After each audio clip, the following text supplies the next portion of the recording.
While let's talk about going private. It's very simple. Uber and Lyft, the pay is going down and the automation is coming. It's very simple to figure out. The driver's time is limited. Some people say 10 years. I say in about 5. You won't see a lot of, there will be a few, but you won't see a lot of physical Uber and Lyft drivers. And if you do, they're going to be making peanuts.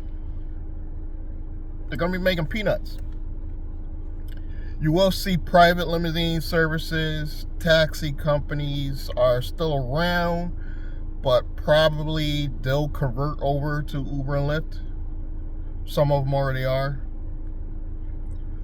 So there will be some private owned companies still making money because not everybody's conforming to automation. I had a couple people that are probably around my age that will probably be pushing retirement by the time the automation kicks in. So most of them are around 40s to 50s. They'll probably be in their 60s, sometimes 70s. So they'll be ready to retire, but they're not going to climb in no automated car. So there will be some room for private owned drivers. And obviously delivery is going to take a lot longer for the automation to replace delivery drivers. Especially the ones that are doing the catering stuff. Because robots aren't going to deliver the stuff and then walk in and then set it up. There's still a few catering apps that rely on drivers to not only deliver the food, but to set it up nice, neat. You know, give a nice little presentation. So when people go to sit down and eat, it looks good, looks decent, and the catering apps are making you take a picture so they know that it looks good and did the setup. Those are still going to be around, I think, a little bit past 5 years, maybe even 10. So being a private, not only taxi, delivery, you could still do private security in the same LLC or business. You could still rent your cars, not just through Turo or Hire Car, if Hire Car is even still around, but do your own private rentals to drivers, the drivers that are still around, all in the same LLC. That's my focus, because we know rideshare is dying for physical drivers. We all know this. We know it's coming. You know, I put out a short form video where I said I was only why should I be out here struggling making $30,000? And somebody said I'm a loser. But they didn't take the time to look at other videos saying that I'm part-time and I'm making more than that doing other things.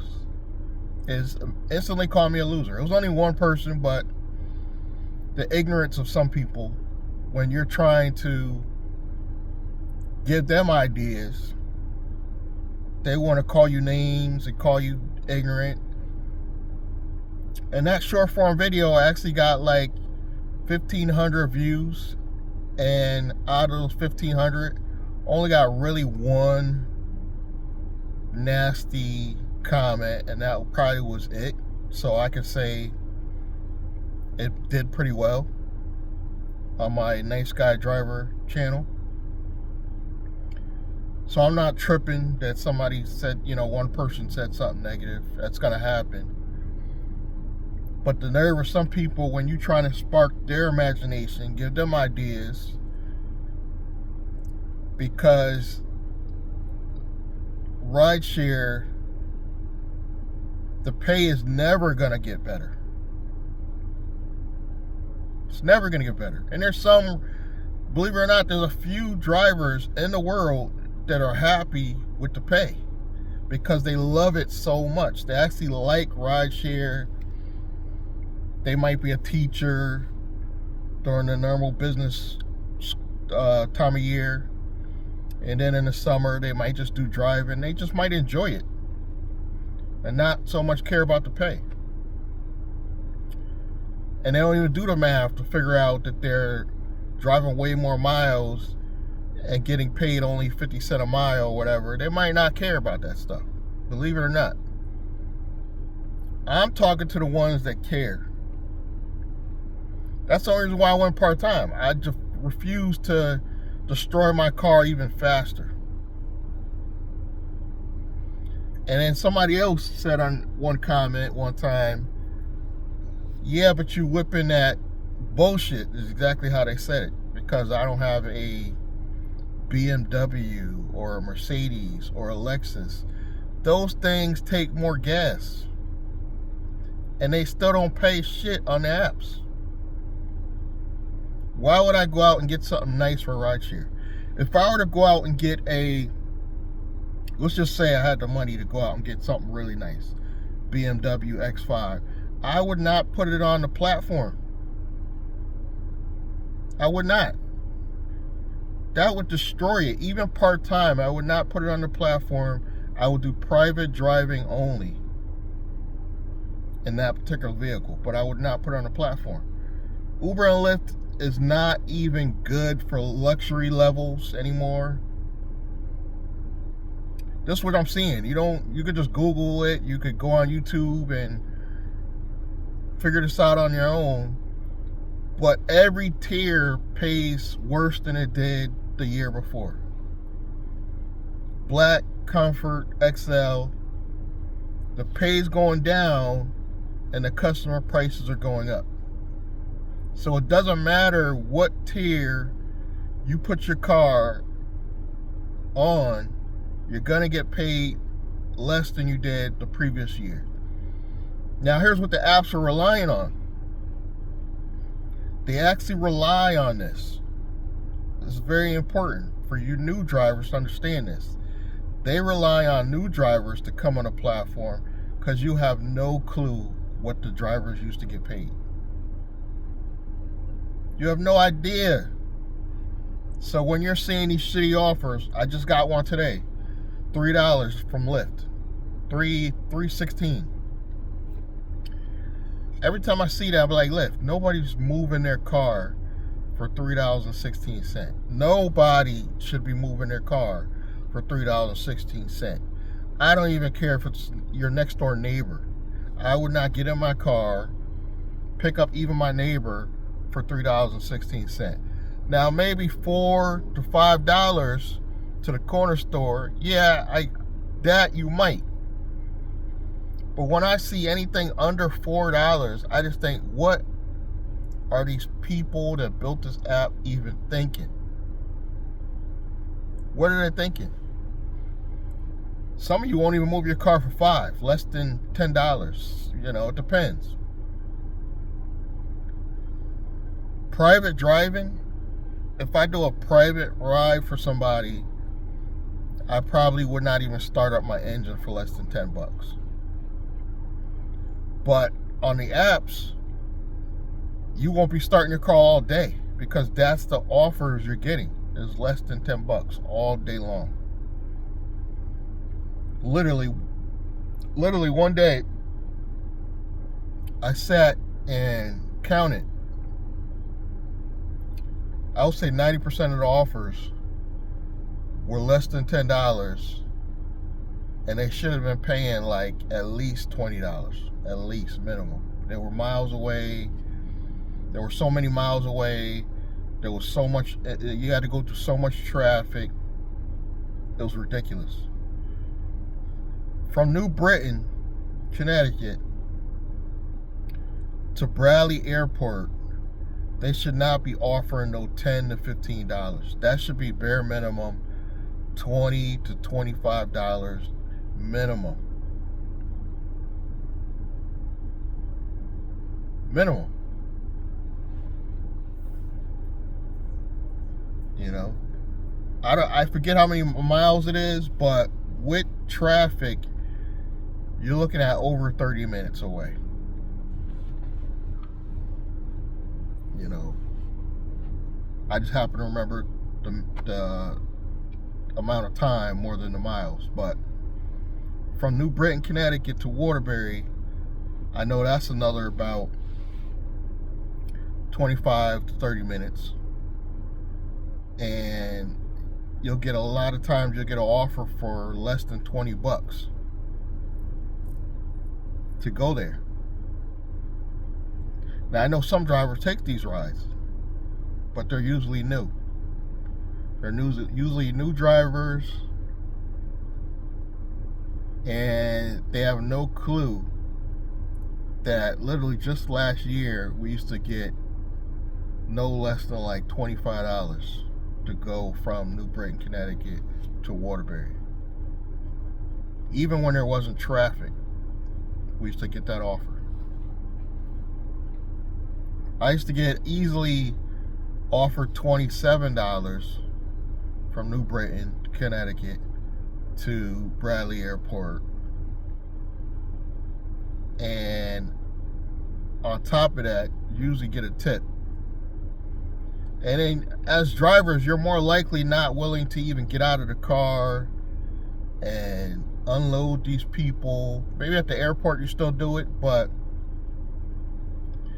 I listened to somebody make a comment for a $4 ride because I didn't want to get out. I didn't want to get out and help them with their groceries for a $4 ride. It was only around the corner, I admit that, but it was a $4 ride and I know they weren't going to tip. I just didn't. Now I had an elderly person.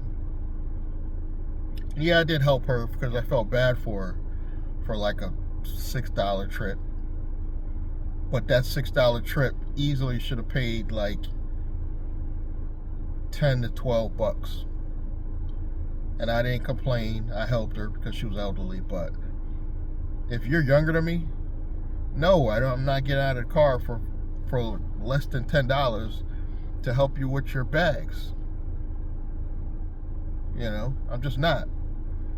And that's the app's fault more than it is the passengers, because I remember when I got on the apps for the first time, you got out of the car for everyone.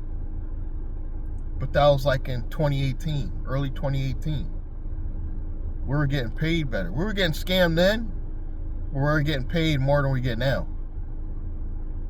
And when I said we were getting scammed, they probably were getting us for tips, easy. Because we had no clue how many tips we were getting. We had no clue. So they were easily getting us on tips. But even my tips, because the rides were more affordable, my tips were easily like $20. There was days where I got like three $20 tips in a day. You're lucky if you see that in a month now. You're lucky if you see one $20 tip in a month now. Now, am I just complaining or am I coming up with solutions? I'm coming up with solutions. I was going to do a newsletter, blog, whatever you want to call it, and charge people for it. But you know what? I'm going to do it for free until I get at least a couple hundred subscribers before I even charge a dime. And it's all going to be it's going to be geared towards gig workers, not just Uber and Lyft drivers, but gig workers in general. And it's all going to be geared towards giving you plan B. Plan B. And it's going to be absolutely free. All you got to do is give me your real email so I can send you updates and correspondence with you and let you know what my thoughts are. It's going to be free. I'm actually going to use that new platform, Beehive. I like that one. Very affordable. So I am coming up with solutions that aren't going to cost anybody a dime. You don't even have to pay. All I'm going to ask you to do is subscribe so I can have a way to communicate with my true followers, because I believe this will be a way to weave out the passerbyers, the people that come on your channel, they watch one video or one short form video and you never see them again. And it's going to really narrow down the loyal people that actually care. Now, this could help more than just people in the gig economy. This could help anybody with a side hustle, anybody with a job, I would say, that wants to turn that job or that side hustle into a real business. We're going to give you ideas, for free. For free. No cost. So eventually it'll be in the links below.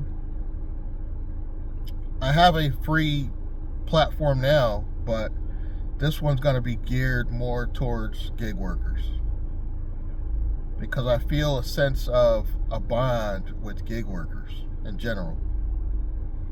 And this will also be the journey of me going private. So you want to subscribe, you want to stay linked in, so you see my journey progress.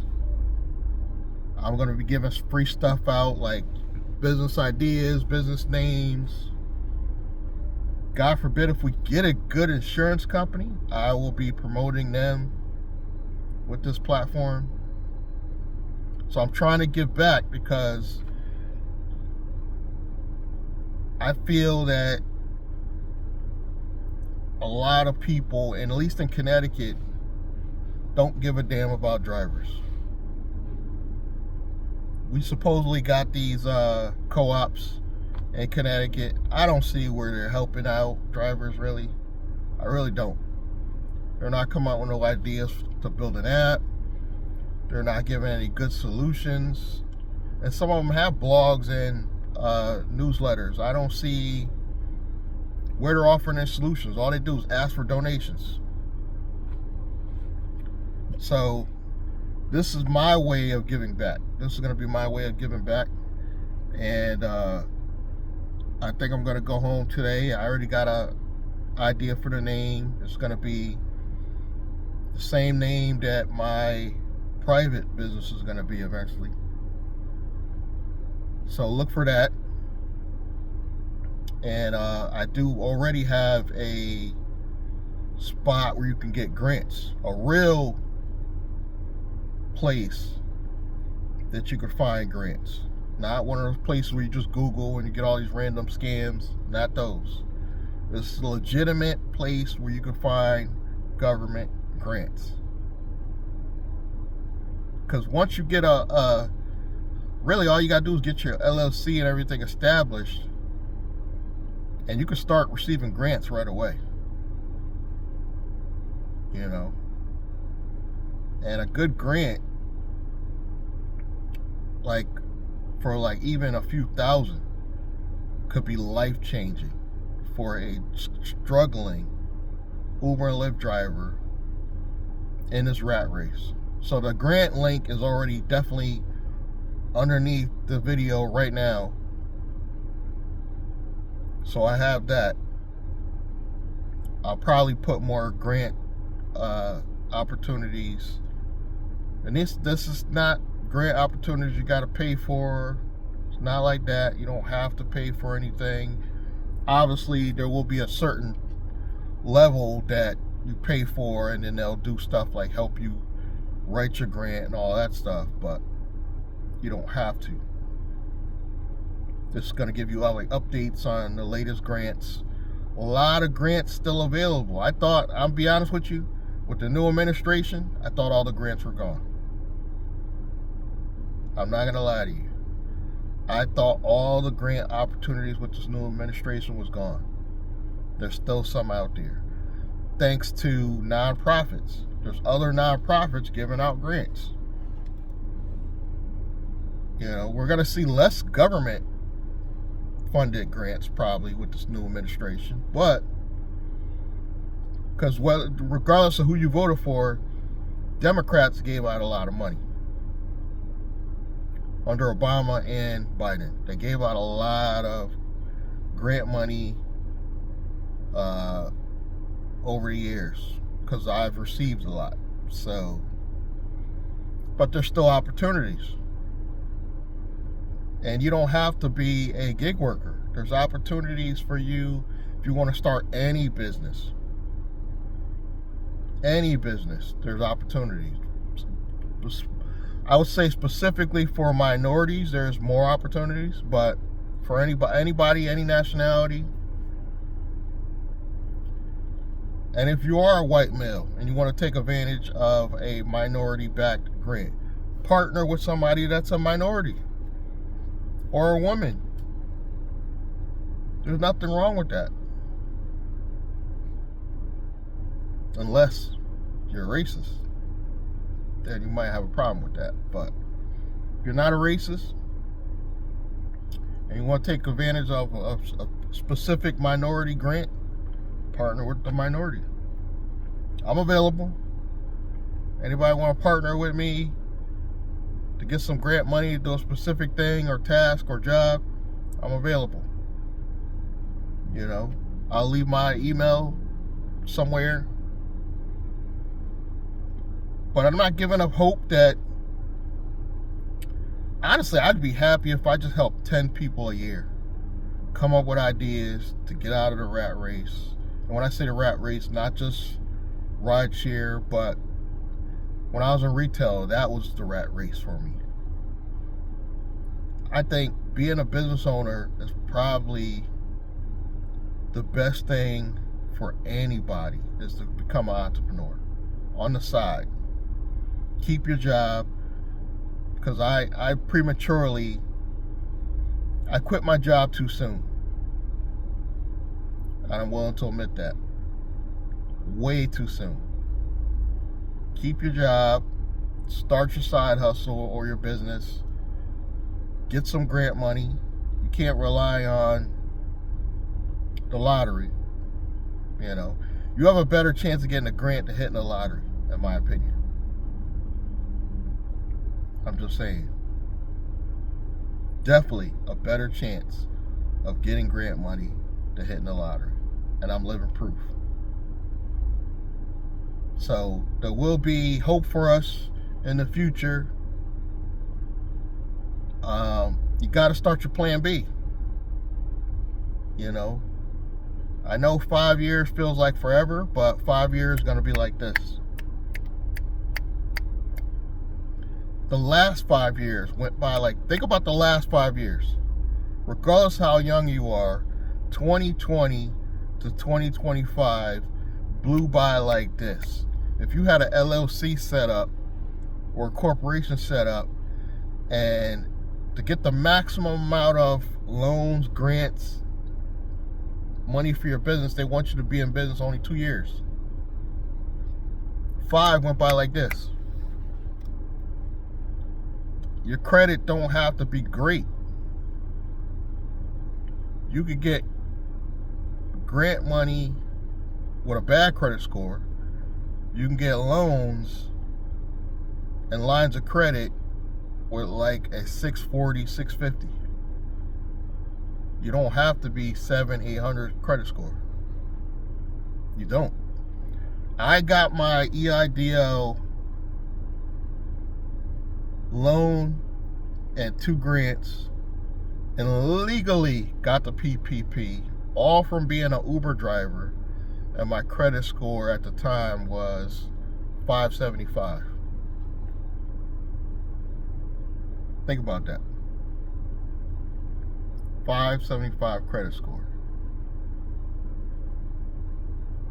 And I got the 2 EIDL grants I got waived, and I got my PPP waived legally.